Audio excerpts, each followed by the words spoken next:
बेटा जो कुछ आज हम करेंगे बहुत बड़ी चीज है। रिक्वेस्ट करूंगा कि आप एक थोड़ा सा इतना गैप अपने बीच में रखने दो लोगों के पूरा बीच साथ में, बना क्योंकि हम ऐसे हम हाथ आपको बाद में करा देंगे। ऐसे हाथ छोड़ के बैठो और एक दूसरे को टच नहीं करो, ज्यादा जोर से नहीं, ना साइड वाले से ना आगे वाले से, इधर उधर में सब आएंगे सब आएंगे। पर समस्या एक है कि योग के बारे में हम कुछ जानते नहीं हैं।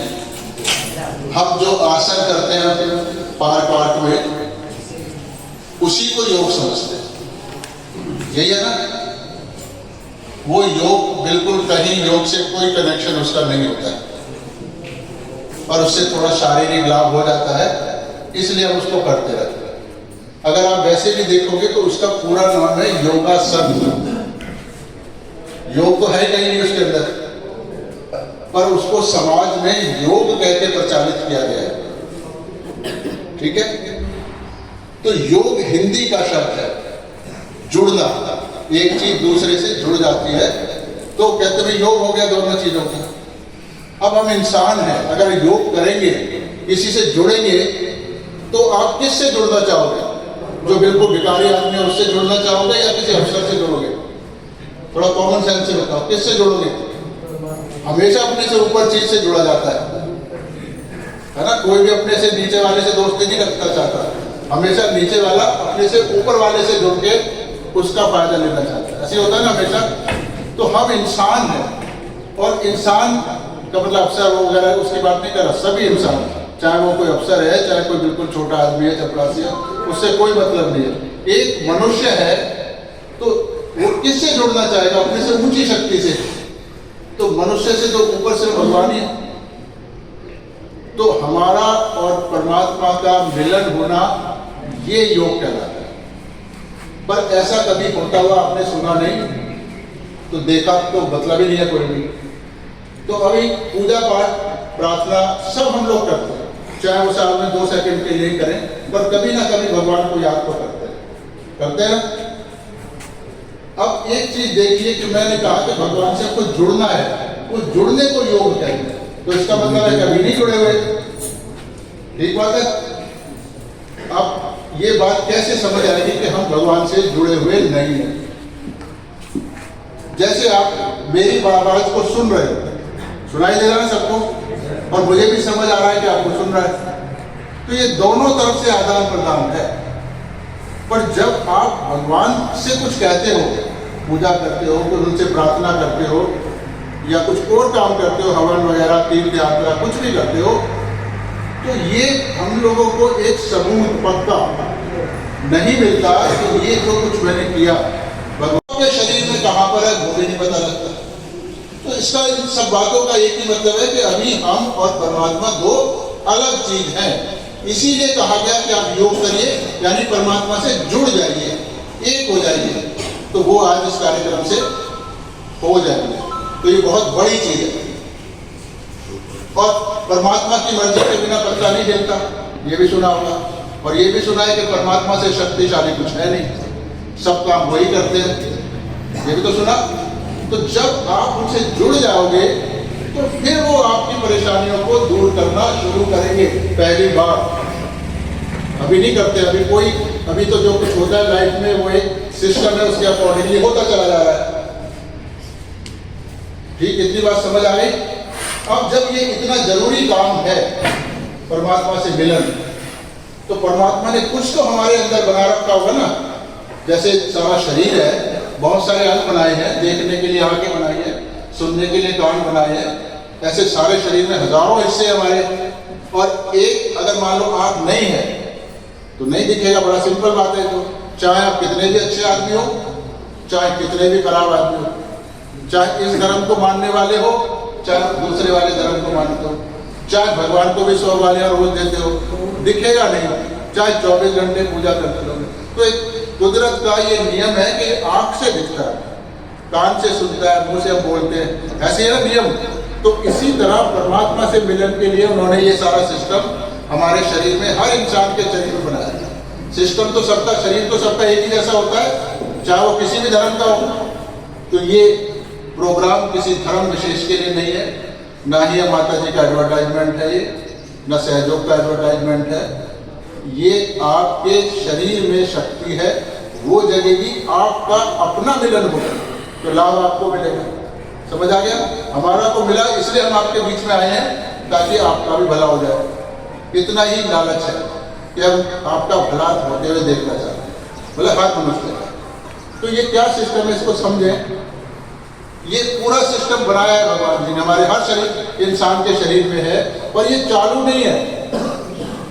जैसे आंख और बंद हो तो दिखेगा नहीं फिर भी, तो ये सिस्टम कुछ थोड़ा सा चालू कर दिया भगवान ने हमारे अंदर। जैसे नीली नाड़ी आप देखते हैं नीचे से, वहां अगर किसी को नहीं दिखती है तो आप मेरे को यहाँ देख लें कि यहाँ नीली ऐसे ऊपर शुरू होकर यहाँ जाके माथे से इधर नीली वाली नाड़ी, ये नाड़ी चालू है।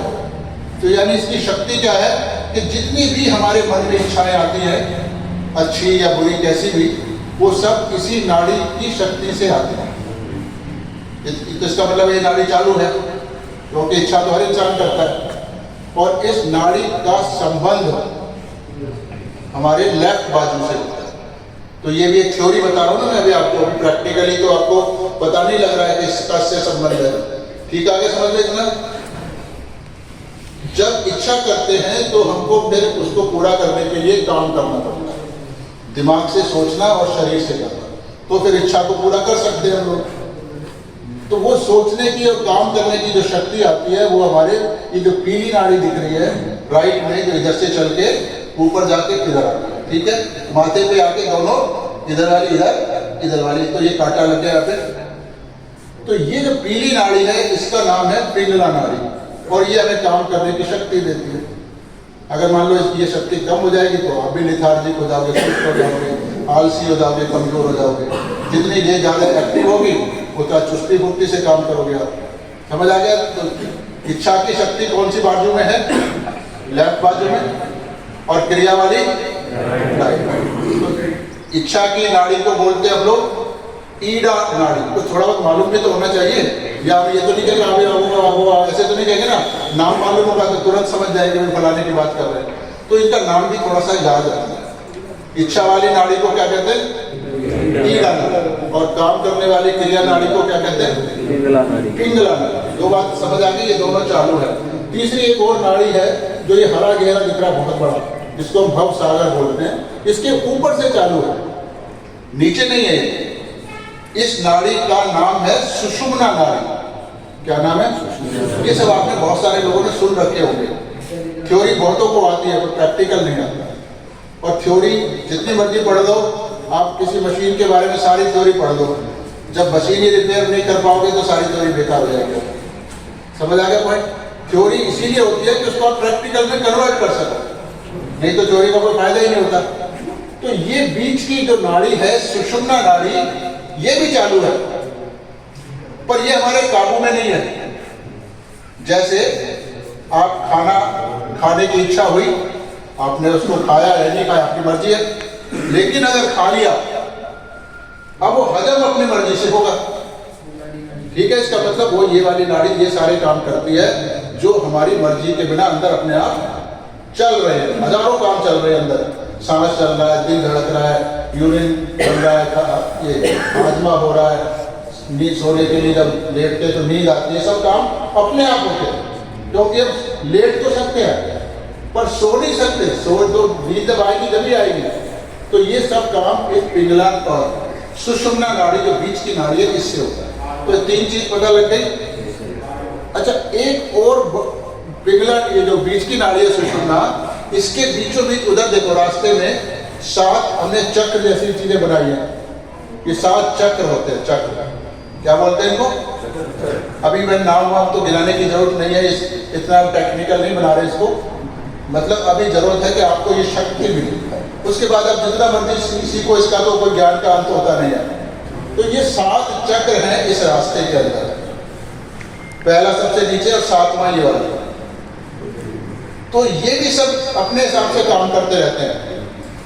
और हम अलग अलग देवी देवताओं को मानने वाले लोग हैं। तो ये जो देवी देवता हैं, कहा जाता है कुछ 33 करोड़ मानते हैं, कुछ 35 भी मानते हैं, वो कोटि वोटी के चक्कर में नहीं पड़ो। तो ये सारे देवी देवता हर इंसान के शरीर में मौजूद होते, तभी ये शरीर चलता है। पर हमें पता एक भी देवता का नहीं लगता, नहीं लगता ना, तो सीधा मतलब है इनसे कोई कनेक्शन आपका है नहीं, तो इसलिए कुछ पता नहीं लगेगा आपको। जब कनेक्शन हो जाएगा तो पता लगेगा। बहुत प्रैक्टिकल बात है। तो ये इन्हीं चक्रों में देवी देवता रहते हैं। तो इतना भी मोटे मोटी बातें समझा रहा हूं मैं भी आपको। अब एक और बड़ी शक्ति है जिसका नाम है कुंडलिनी। क्या नाम है? तो कुंडलिनी कहाँ होती है? जब गोद में बच्चा होता है छोटा, 1-1.5 साल 2 साल का, तो आप देखते हो ये तालू होता है उसका, ऐसे ऐसे करता रहता है, धड़कता रहता है ना यहाँ पे, नहीं देखा? ये जो धड़कन है ये परमात्मा की सबसे बड़ी शक्ति है जिसने हमको बनाया है। मतलब हम माँ के पेट में जब होते हैं, बच्चा बनता है ना पूरा, वो कब बनता है? जब 1-1.5 महीने का बच्चा माँ के पेट में होता है, तो कहते हैं ना कि इसमें प्राण आ गए, जीव आ गया, ऐसे बोलते हैं हम लोग, धड़कन आ गई। तो कहाँ से आ गई? तो वही परमात्मा की शक्ति जब उसमें अंदर जाती है तो तब बच्चा पूरा 9 महीने तक बनता है। अगर नहीं होती तो गर्भपात हो जाता है, ये आप सब जानते होंगे, कॉमन सी बात है, प्रैक्टिकल। तो यही कुंडलिनी है, जब उसमें प्रवेश करती है उसका शरीर बनाती है, और जब जन्म हो जाता है तो आप यहाँ धड़कते हुए उसको देख सकते हो। समझ आ गया? ये सब काम 1-1.5 साल 2 साल तक रहता है धड़कने, बाद में तो ये गायब हो जाती है, हड्डी मजबूत हो गई। तो ये कहाँ जाएगी? तो ये बीच की नाड़ी से नीचे चलती है। मतलब हर मनुष्य में ऐसा ही होगा, तो नीचे चलती है, और सबसे नीचे की जो हड्डी है उस हड्डी में जाकर ये बैठता है। अब ये क्या काम करेगी? शरीर तो बन गया। तो जो कुछ हम करेंगे, कर्म करते हैं ना हम लोग, अच्छे बुरे जैसे भी, उन सब का रिकॉर्ड यही होता है। ये तो आपने सुना है ना कि सबके कर्मों का रिकॉर्ड भगवान जी के पास है, और उसी के हिसाब से वो आपको फल देते हैं। तो वो सारी फाइल आपके अपने ही शरीर में फिट है। तो इसलिए कभी भी कोई भी काम आप परमात्मा से छुपा के नहीं कर सकते। जहाँ भी हो गया आप खुद तो हो गए ना, तो वो आप ही के शरीर में ये रिकॉर्ड होता है, और यही शक्ति हर जन्म में हमारे साथ होती है। इसीलिए हर बंदे को अलग अलग किस्म का जन्म मिलता है। किसी को गरीब होता है, कोई अमीर होता है, कोई पैदाइशी बीमार होता है, ऐसे सबके अलग अलग, जिसे आप किस्मत भाग के हो। तो ये आपको मैंने हर इंसान के शरीर में जो कुछ होता है वो समझाया। समझ आ गया पॉइंट? अब सवाल है कि हम जो मानव जन्म में मैंने बताया, जैसे सुना भी आप लोगों ने, कि परमात्मा को पाना ही हर इंसान के जीवन का एकमात्र लक्ष्य होता है।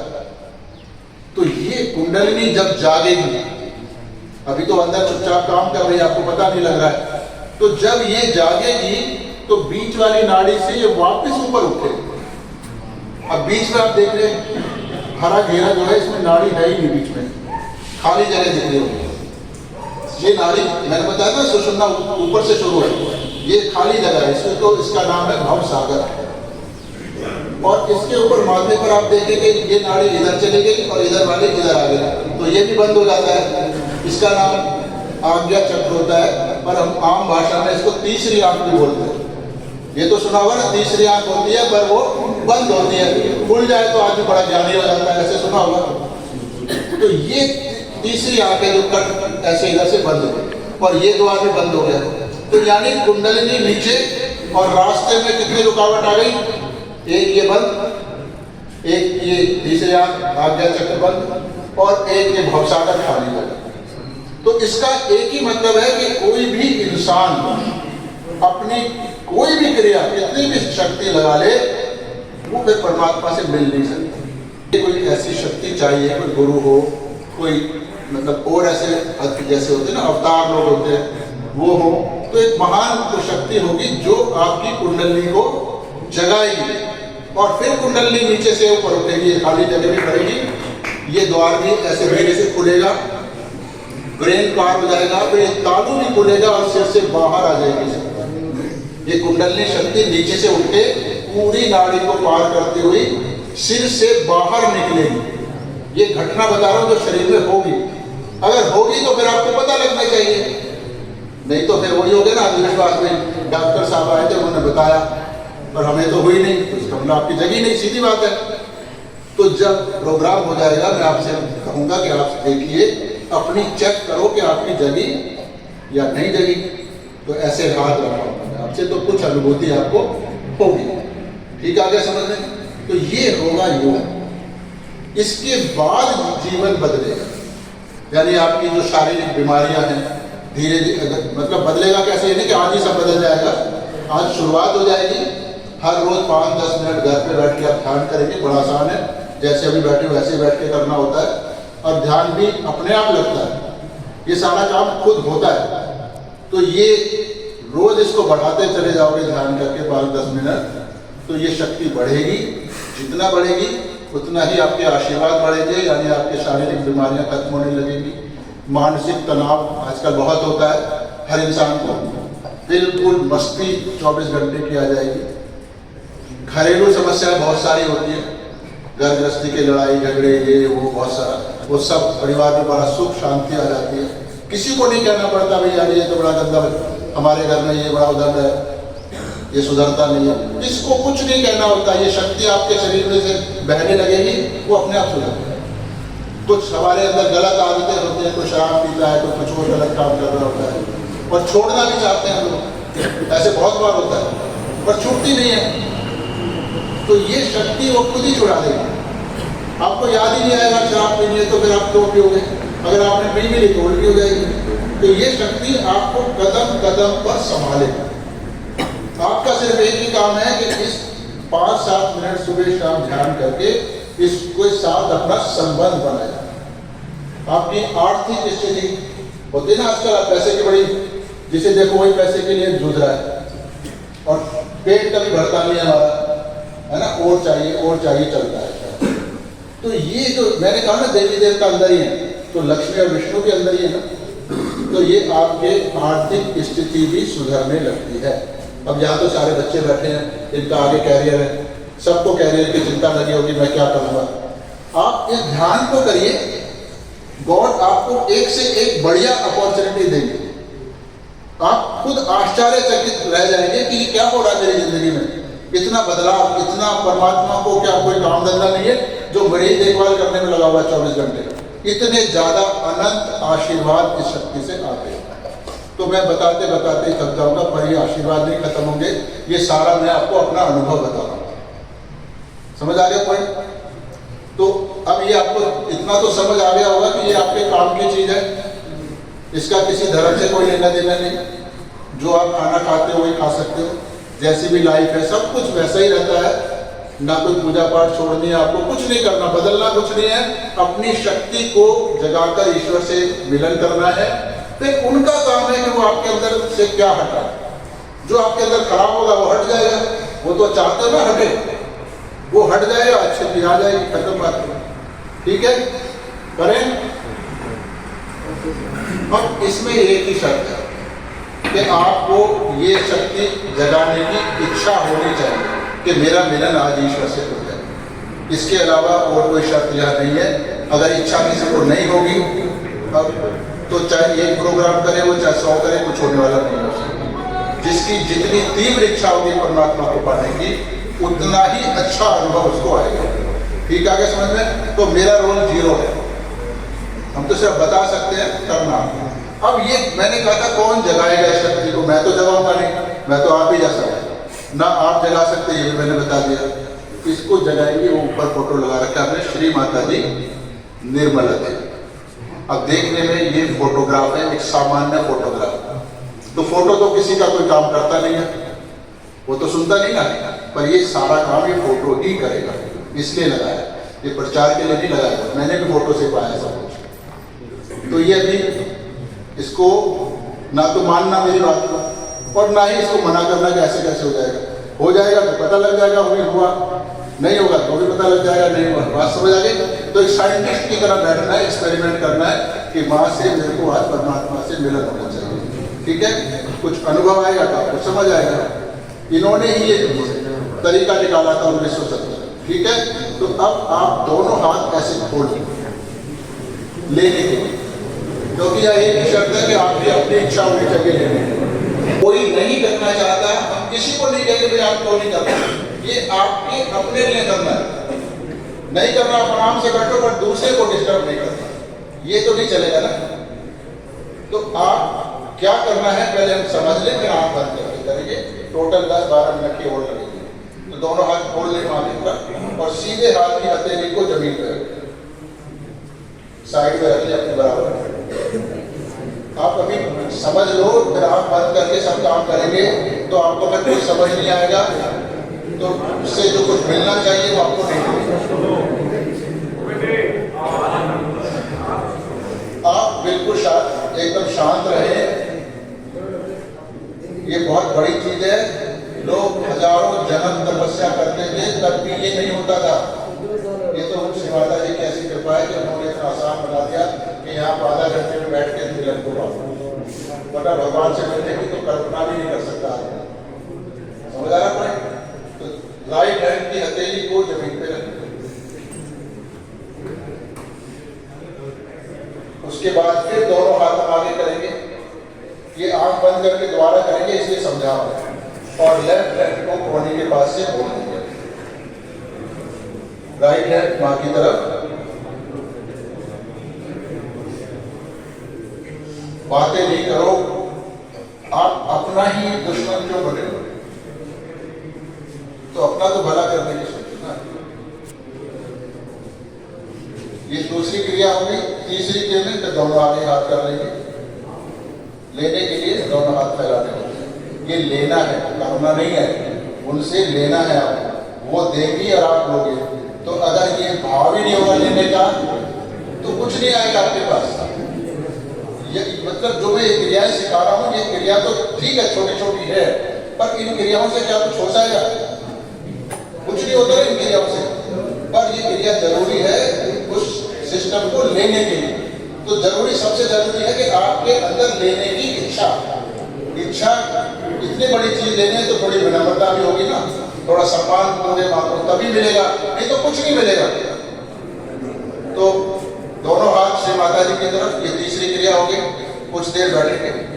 उसके बाद इस सीधे हाथ को अपने इधर जो पेट का ऊपरी हिस्सा है वहां रखें। थोड़ा सा दबा लेंगे इसको, हल्का सा। आंख बंद करके कुछ प्रार्थनाएं मैं करवाऊंगा तो वो तो सुनाई दे जाएगी, ठीक है?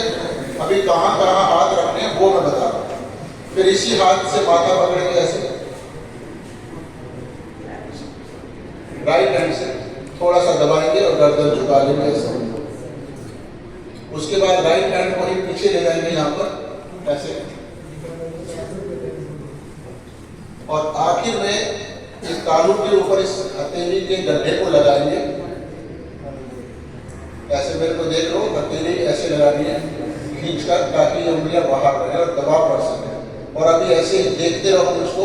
मैं आपको करके बता रहा हूँ कि आंख बंद करके हम क्या करें, ठीक है? उस वक्त मैं आपसे ये गर्दन झुकवाऊंगा और इसको इस तरह दबाकर इस तरह घुमाएंगे और मन में कहेंगे, श्री माता जी मुझे मेरा आत्म साक्षात्कार दीजिए।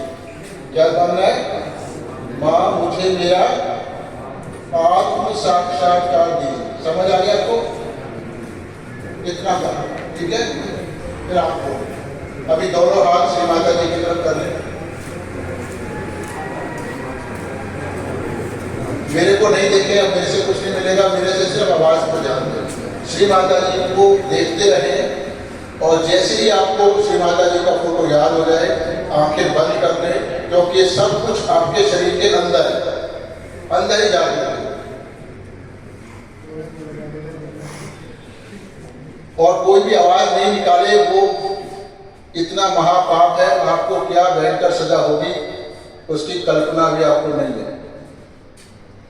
मतलब हम कुछ नहीं करेंगे पर अपराध है, कम से कम अपने पे रहम करो। नहीं करना कोई दिक्कत नहीं है।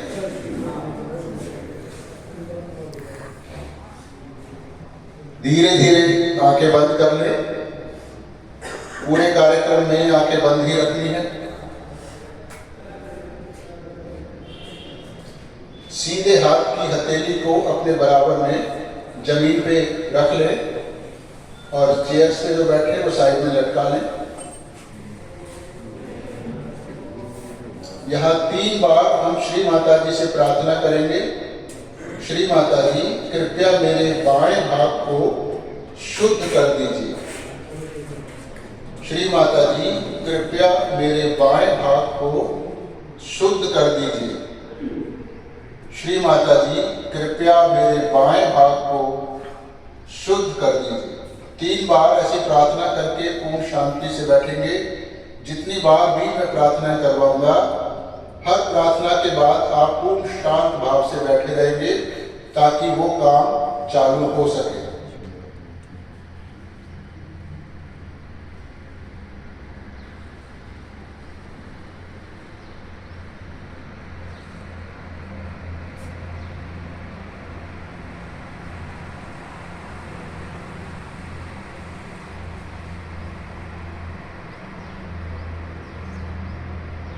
दोनों हाथ श्री माता जी की तरफ।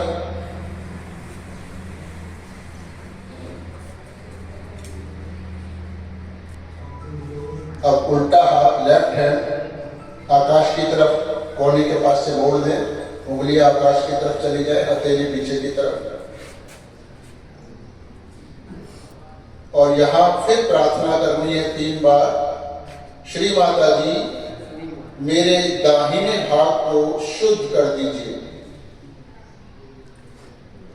श्री माता जी मेरे दाहिने भाग को शुद्ध कर दीजिए। श्री माता जी कृपया मेरे दाहिने भाग को शुद्ध कर दीजिए। पूर्ण शांति से बैठिए। दोनों हाथ श्री माता जी की तरफ और मन में 3 बार फिर प्रार्थना करें। श्री माता जी कृपया मुझे संतुलित कर दीजिए। श्री माता जी कृपया मुझे संतुलित कर दीजिए। श्री माता जी कृपया मुझे संतुलित कर दीजिए। शांति से बैठे।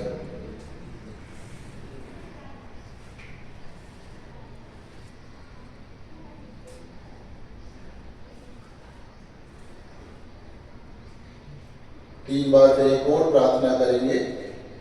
श्री माता जी कृपया मेरी कुंडलिनी शक्ति को जगा दीजिए। श्री माता जी कृपया मेरी कुंडलिनी शक्ति को जगा दीजिए। श्री माता जी कृपया मेरी कुंडलिनी शक्ति को जगा दीजिए। पूर्ण शांति से बैठे थोड़ी देर।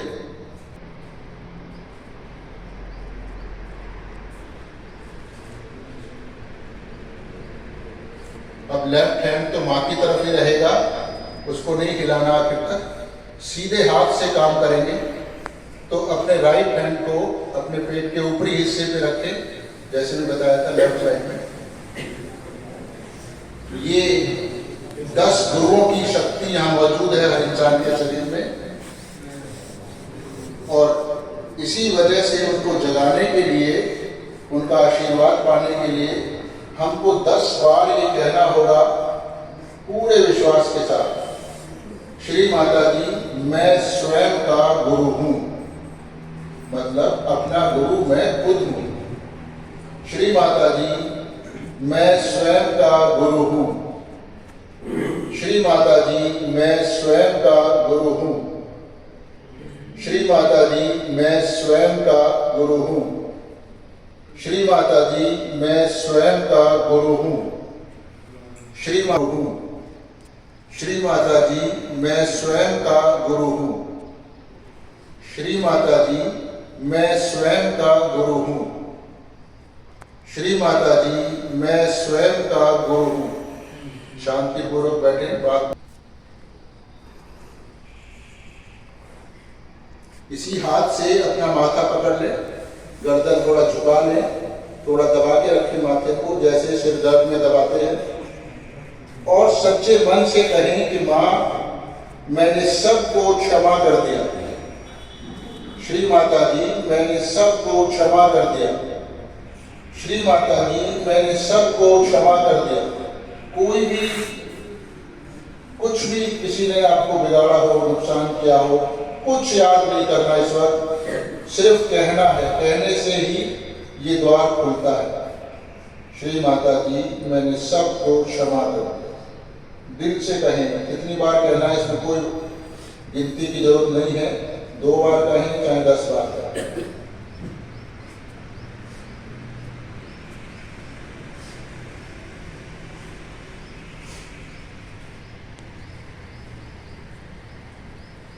तरह गर्दन मोड़ दें और 3 बार हम माफी मांगेंगे।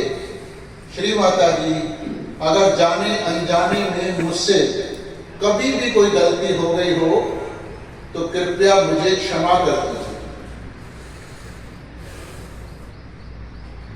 श्री माता जी, जाने अनजाने में मुझसे कभी भी कोई गलती हो गई हो तो कृपया मुझे क्षमा कर दीजिए।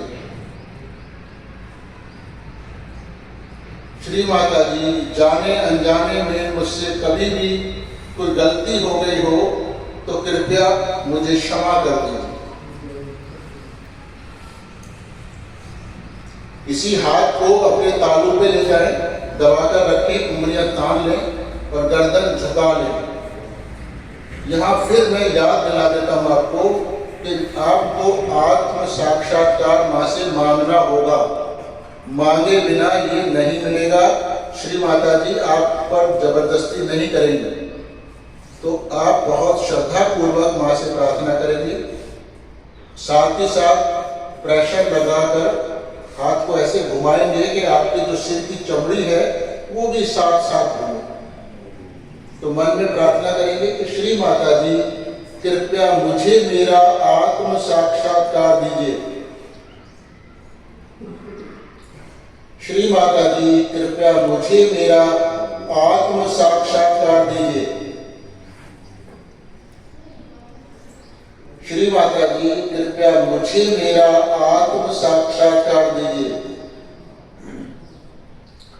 श्री माता जी, कृपया मुझे मेरा आत्म साक्षात्कार दीजिए। श्री माता जी, कृपया मुझे मेरा आत्म साक्षात्कार दीजिए।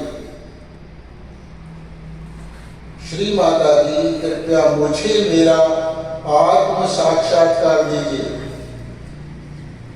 श्री माता जी, कृपया मुझे मेरा आत्म साक्षात्कार दीजिए। इस तरह दबाकर धीरे धीरे प्रार्थनाएं करते रहें कुछ देर के लिए। धीरे धीरे दोनों हाथ श्री माता जी की तरफ कर लें, गोदी से ऊंचा अपने हृदय के लेवल में। बहुत धीरे धीरे आंखें खोलकर श्री माता जी को देखें। इधर उधर बिल्कुल ध्यान न दें, पूरा ध्यान श्री माता जी के फोटो पर रखें और मां को देखते हुए थोड़ा महसूस करें कि आपके एक हाथ में या दोनों हाथों में क्या अनुभव आ रहा है। कुछ हो सकता है, कुछ हल्का सा ठंडक हो या गर्माइश हो या टिंगलिंग जैसा हो या कुछ मूवमेंट अंदर चल रहा है ऐसा हो। सबको अलग अलग होता है। कुछों को दोनों हाथों में एक ही जैसा होता है, कुछों को थोड़ा अलग अलग होता है। सबका अपना कर्म, अपना शरीर।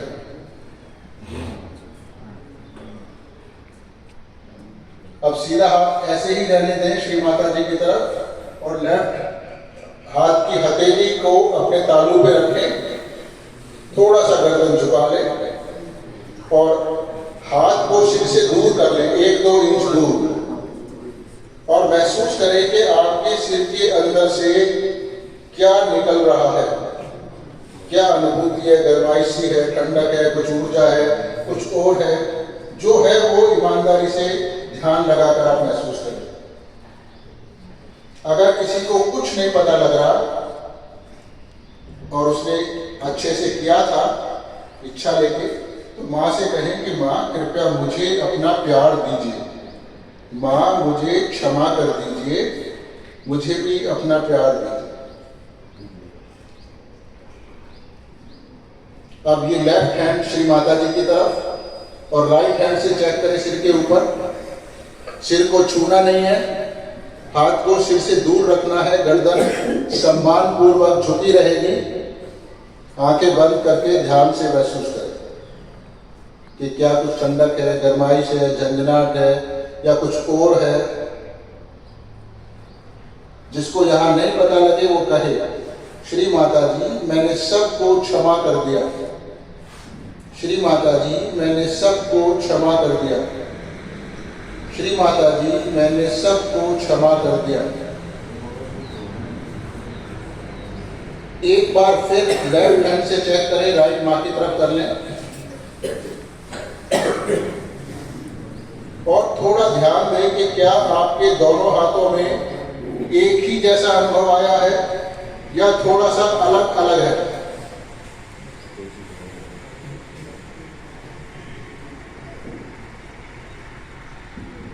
धीरे धीरे दोनों हाथ श्री माता जी की तरफ, उन्हीं को देखें, हाथ गोदी से ऊंचा। अब जिन लोगों को लेफ्ट हैंड में या राइट हैंड में या सिर के ऊपर कुछ भी महसूस हुआ या जिनका मन पहले से शांत हो गया है, ऐसे सभी लोग ये जानने के लिए कि ये कौन सी शक्ति है जो हमारे हाथों पे या सिर के ऊपर आने लगी है, धीरे धीरे दोनों हाथ आकाश की तरफ कर ले, सिर से ऊंचा बिल्कुल सीधा, और गर्दन भी ऊपर आकाश की तरफ मोड़ ले और एक सवाल पूछें तीन बार। श्री माता जी, क्या यही परमात्मा की वो शक्ति है जो सारी दुनिया को चलाती है? श्री माता जी, क्या यही परमात्मा की वो शक्ति है जो सारी दुनिया को चलाती है? श्री माता जी, क्या यही परमात्मा की वो शक्ति है जो सारी दुनिया को चलाती है? ऐसा पूछने से हाथों में क्या बदलाव आता है, थोड़ा ध्यान दें। धीरे धीरे दोनों हाथ मारे ऊपर।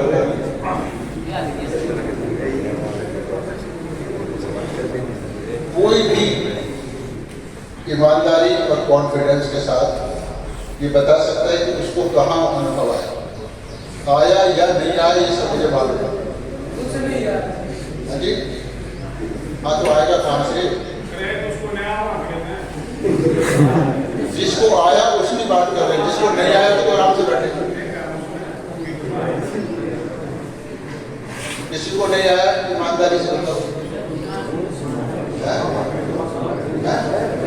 जोर से बोलो।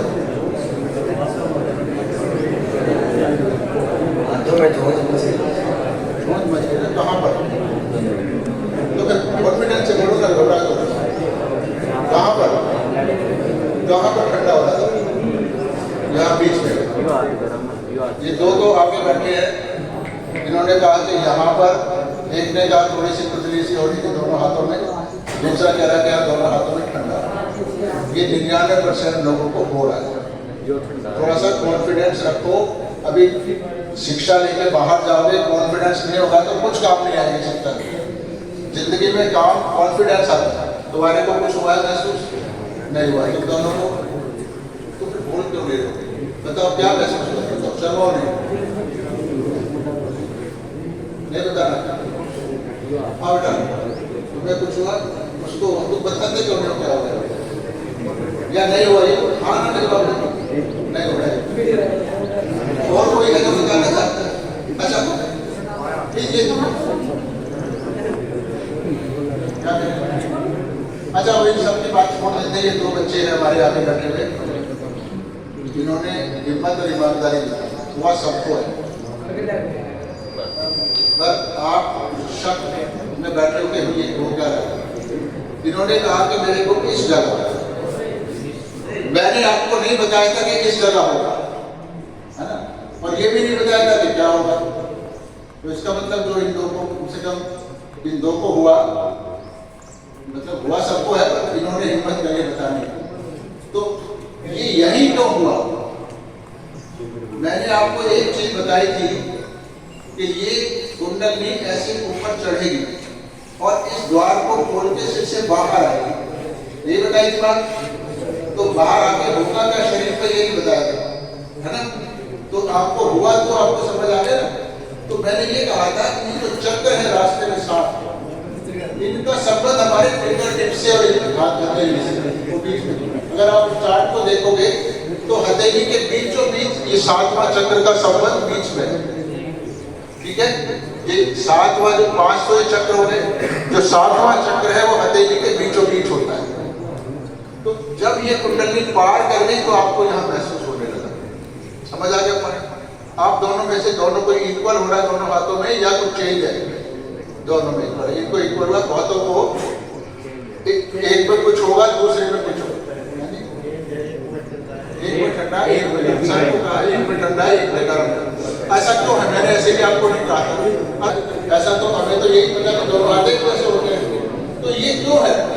आपको ये बताया था कि जो ईडा नाड़ी है, इच्छा वाली नाड़ी, उसका संबंध लेफ्ट से, क्रिया वाली का संबंध राइट से है। अगर आप चार्ट को देखेंगे वहां पर, तो जो क्रिया वाली नाड़ी है उसकी एनर्जी कहां से आ रही है? सूर्य से। और जो नीली वाली है, इच्छा वाली, उसकी एनर्जी कहां से आ रही है? चंद्रमा से। यानी दोनों नाड़ियों में अलग अलग शक्ति है। ये कभी भी हमें मालूम नहीं था आज तक, तो आज पहली बार आपको अनुभव है। यानी अपने बारे में पता लगना चालू हो गया। तो कुछ मान लो आपको 10 में से एक बात पता लग जाए, तो बाकी की 9 बात की तो आप मान सकते हो ना कि वो भी होंगी आगे। तो जो कुछ मैंने आपको बताया है कि ये जिंदगी की हर परेशानी यही ईश्वर से मिलन है। ये जैसे कुंडलिनी है, कुंडलिनी से जैसे एक रस्सी होती है ना, छोटे छोटे फाइबर से मिलकर मोटी रस्सी बनती है, ठीक है? तो इसी तरह ये कुंडलिनी बहुत ज्यादा तंतुओं से मिलकर बनती है, और इसकी संख्या इतनी बड़ी है जिसका आपका कैलकुलेटर भी टूट जाएगा, कैलकुलेट नहीं कर सकता। इतनी 21 रेज़ टू पावर 108 बहुत बड़ी संख्या होती है। तो इसमें से केवल एक धागा ऊपर उठाया जाता है। तो जब ये इतने सारे धागे आपके ऊपर उठेंगे तो आपकी हालत क्या होगी? कितना मस्ती होगी, कितनी।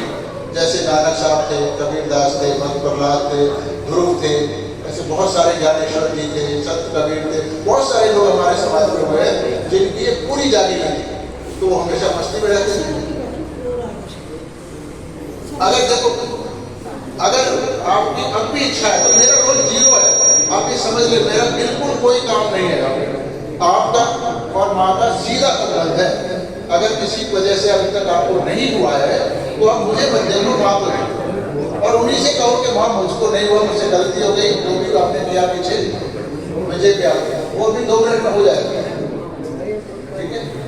तो मैं, हमारे यहाँ बहुत सारे केंद्र हैं, हम कहीं कोई पैसा नहीं लेते हैं। जिस भी केंद्र पे आप जाओगे वही आपकी पूरी मदद करेगा। तो उसको सर्च करने के लिए आप इंटरनेट पे जाएं और लिखे सहजोगा सेंटर नियर मी, वो आपको मिल जाएगा, आप फोन करें चलेगा, ठीक है? तो मैं स्टाफ का, प्रिंसिपल साहब का, सभी का और आप बच्चों का भी बहुत बहुत धन्यवाद करता हूँ।